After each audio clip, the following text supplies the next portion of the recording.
여러분, 우리가 매일같이 쓰는 챗GPT 있잖아요. 만약에 이 AI 비서가 우리의 비밀을 지켜주지 못한다면 어떨 것 같으세요? 최근에 정말 심각한 취약점이 하나 발견됐는데 이게 여러분의 모든 대화 내용을 위험에 빠뜨릴 수 있다고 합니다. 지금부터 그 이야기를 한번 파헤쳐 보겠습니다. 한번 생각해 보세요. 여러분은 챗GPT한테 보통 어떤 이야기들을 하시나요? 뭐 개인적인 고민 상담부터 회사 업무에 대한 비밀까지 정말 별의별 얘기를 다 하잖아요. 근데 이 대화들이 정말 딱 우리 둘만 아는 비밀이 맞을까요? 바로 이 질문에 대해서요. 테너블 리서치라는 사이버 보안 기업이 정말 충격적인 답변을 내놨습니다. 뭐냐면 해커들이 여러분의 채팅 기록을 마음대로 훔쳐볼 수 있는 새로운 방법이 하나도 아니고요. 무려 7가지나 발견됐다는 겁니다. 7가지요? 자, 그럼 대체 해커들이 어떤 방식으로 공격을 한다는 건지, 그리고 우리는 뭘 조심해야 하는지 알아봐야겠죠? 지금부터 딱 이 5단계를 따라서 차근차근 함께 파헤쳐 보겠습니다. 우선 첫 번째, 이 모든 문제의 시작점이 되는 프롬프트 인젝션이라는 개념부터 알아야 합니다. 이게 뭐냐면요. 아주 간단하게 말해서 AI한테 우리가 질문을 던지잖아요. 그 질문이나 데이터 속에다가 몰래 악성 명령어를 주사하는 거예요. 말 그대로 인젝션, 주입하는 거죠. 아니, 근데 그런 주사가 어떻게 챗 GPT한테 통하는 걸까요? 그 비밀을 풀려면요, 우리가 먼저 챗 GPT가 내부적으로 어떻게 돌아가는지 그 구조를 살짝 들여다볼 필요가 있습니다. 챗 GPT의 가장 중심에는요, 시스템 프롬프트라는 게 자리 잡고 있어요. 이건 뭐랄까, 일종의 운영 매뉴얼 같은 거라고 생각하시면 돼요.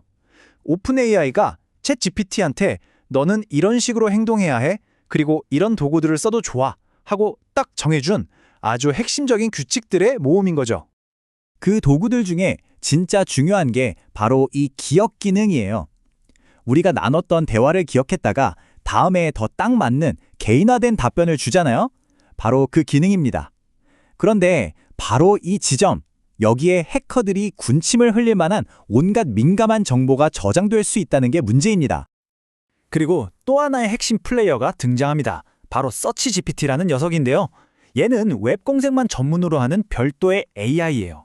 여기서 진짜 중요한 건 이 서치 GPT는 사용자의 기억과는 완전히 철저하게 격리되어 있다는 점입니다. 외부의 위험한 작업을 위해서 잠시 내보낸 아주 안전하게 무장한 탐사 로봇 같다고 생각하시면 쉽습니다. 자, 지금 보시는 것처럼 이 둘 사이에는 아주 명확하고 두꺼운 벽이 세워져 있는 거예요. 메인 챗 GPT는 여러분의 기억이나 개인 설정에 접근할 수 있지만 웹을 돌아다니는 서치 GPT는 그 정보에 절대로 네버 접근할 수 없게 설계가 된 거죠.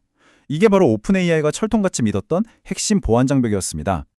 자, 그런데 말입니다. 해커들은 대체 어떻게 이 단단해 보이는 보안 장벽을 뚫어버린 걸까요?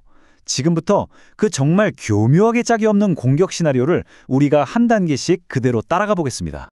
모든 공격의 시작은요. 간접 프롬프트 인젝션이라는 덫을 놓는 것부터입니다.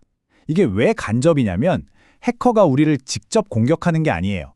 그냥 블로그 댓글창처럼 누구나 볼 수 있는 웹사이트 어딘가에다가 악성 명령어를 슬쩍 숨겨두는 겁니다. 마치 지뢰를 묻어두는 것처럼요.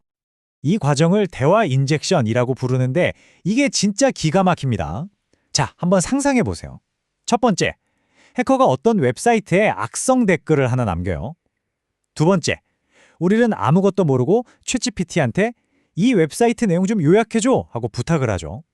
그럼 세 번째, 서치 GPT가 그 웹사이트를 읽으면서 악성 댓글까지 싹 긁어와서 요약문을 만들어버려요.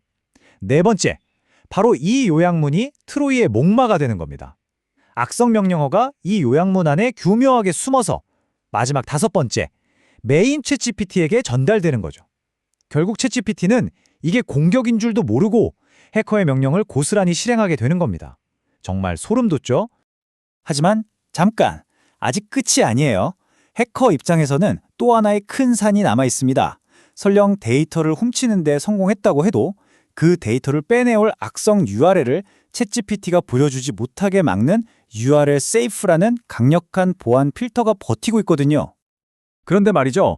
연구원들이 바로 여기서 정말 결정적인 허점을 하나 찾아냅니다. 이 철통 같던 보안 필터에 화이트리스트, 그러니까 이건 무조건 통과시켜줘 하는 목록이 있었던 거예요. 그리고 그 목록에 뭐가 있었을까요? 바로 마이크로소프트의 빙 검색 링크가 떡하니 포함되어 있었던 겁니다. 자, 바로 이 점을 파고든 기가 막힌 속임수가 등장합니다. 우리가 빙에서 뭘 검색하면 나오는 링크 있잖아요. 그 링크들은 사실 다른 사이트로 바로 연결해주는 리디렉션 링크거든요. 해커들이 바로 이 기능을 악용한 겁니다.